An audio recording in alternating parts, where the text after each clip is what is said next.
Delhi college के खर्चों में एक साल में ही 17 करोड़ की बढ़ोतरी लगातार तूल पकड़ती जा रही है।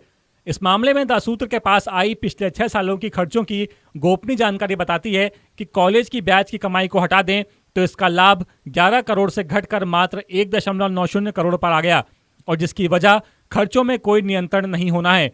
इस बैलेंस शीट के चलते जब ओडीए सदस्य खुलकर अब अनियमितता की होने की बात कर रहे हैं, तो साथ ही बोर्ड के ओडीए से चुनकर बोर्ड में गए सदस्य धीरज लुल्ला को लेकर भी अब सवाल खड़े हो गए हैं।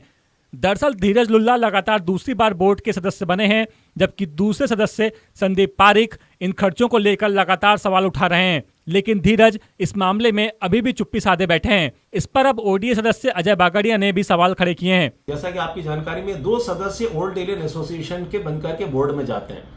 एक सदस्य आवाज उठाता है इन खर्चों के खिलाफ, दूसरा सदस्य आज भी शांत इन खर्चों के खिलाफ आवाज उठाने में। अरे भाई, आप दोनों को चुन करके भेजा है, या तो आपकी सहमति इन खर्चों पे, और अगर आपकी सहमति नहीं है तो उस असहमति को दर्शाते हुए इस्तीफा क्यों नहीं दे सकते? ठीक है, इसको टेबल करिए, जनरल बॉडी की मीटिंग में टेबल करिए, एक्स्ट्राऑर्डिनरी जनरल मीटिंग में टेबल करिए, अगर आपको जरूरत पड़ती है बुलाने की, उन खर्चों को जस्टिफाई करिए। निश्चित तौर पर एफआईआर बन सकती है ये। अगर आप शैक्षणिक संस्था की आर्थिक नियमितताओं में लिप्त हैं तो सीधे एफआईआर है, दफा 420, 406, 409 आपके खिलाफ बनती है, और उसके बाद लोकायुक्त में शिकायत की संभावना बनती है, उसके बाद रजिस्ट्रार के यहाँ बनती है। अगर आपने इतनी अनियमितता कर दी है स्कूल में कि स्कूल का अस्तित्व ही, मान लीजिए स्कूल का अस्तित्व ही जो है वो शंका कुशंका के घेरे में आ जाता है, तो हमारे यहाँ प्रावधान है सोसाइटी रजिस्ट्रेशन एक्ट में कि गवर्नमेंट रिसीवर बैठा देगी आपके यहाँ अगर ज्यादा डिस्प्यूट होगा। लगाम खर्चे करते जाएंगे संस्था के लिए तो आप पे न सिर्फ उंगली उठेगी बल्कि करीब करीब मन में ये बात तय हो जाएगी कि आप इन खर्चों के माध्यम से या तो आर्थिक रूप से खुद को बेनिफिट कर रहे हैं, और या फिर आपको होश ही नहीं कि आप स्कूल में बैठकर के आर्थिक खर्चों के बारे में क्या कर रहे हैं। आपको 2017-18 के दौरान दिल्ली कॉलेज की आय 65 करोड़ और खर्च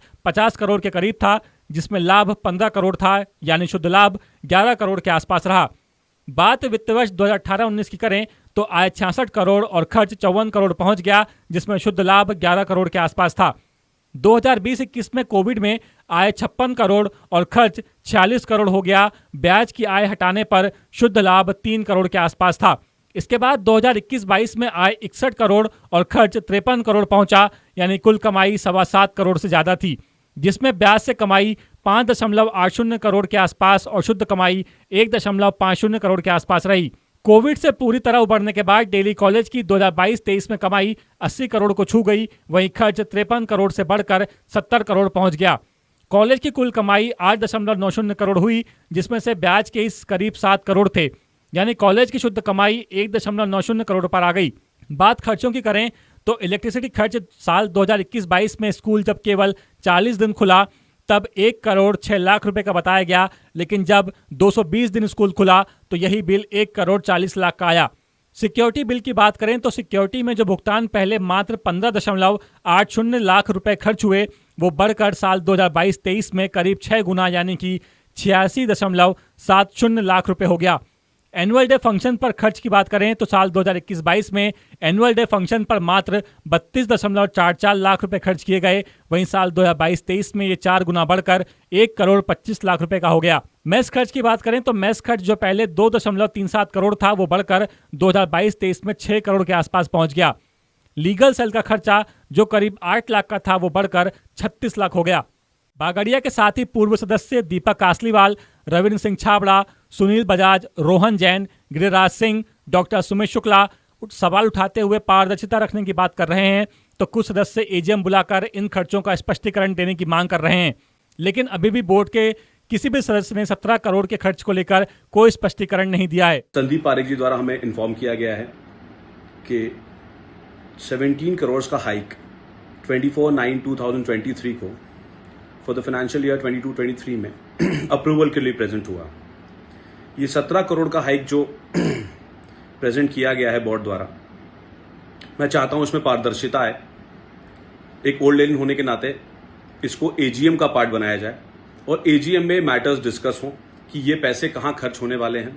अगर इस तरह के हाइक्स भविष्य में आते हैं या आए हैं तो वो कहां खर्च हो रहे हैं, उसकी ट्रांसपेरेंसी बहुत ज़रूरी है। निंदा करना चाहूँगा इस चीज़ की कि इस तरीके की चीज़ इतने बड़े पब्लिक स्कूल में होना नहीं चाहिए, बट जो हुआ है वो गलत हो रहा है।